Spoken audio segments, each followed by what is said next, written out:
आसक्ति, मोह, व्यग्रता, sorrows. ममता, चिंता, असहिष्णुता, अधीरता, संयम, असंयम, मद, वासना, आलस्य, हठ, निंदा, असत्य, राग, अपमान, बैर, उद्वेग, आवेश, उत्तेजना,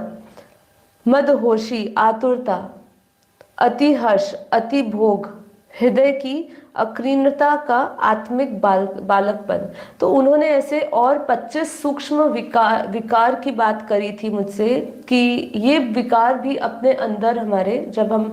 गुस्सा में आते हैं तो साथ ही साथ ये सब विकार भी हमारे अंदर पनपते हैं। और एक चीज़ हमें समझनी पड़ेगी, जहाँ पे हम वासना और विकारों से घिरे होते हैं वहाँ हमेशा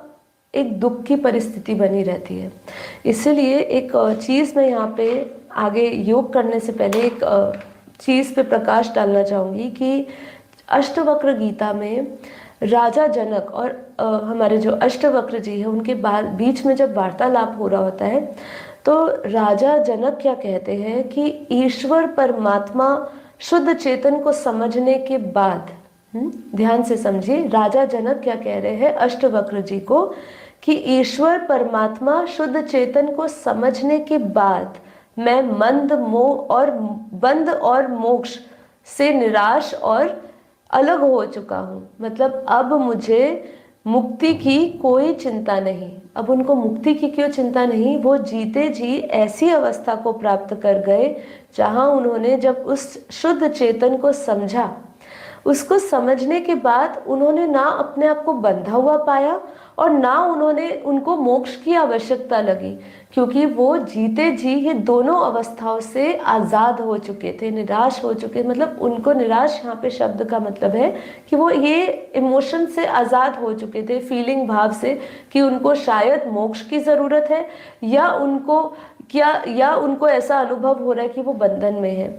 तो इसमें आगे बहुत सुंदर राजा जनक कहते हैं कि जो परम तत्व के साथ एक हो गया है, जो परम तत्व के साथ एक हो गया है, जो द्वैत जिसका खत्म हो चुका है, जिसका भ्रम अर्थात इल्यूजन भाग गया है,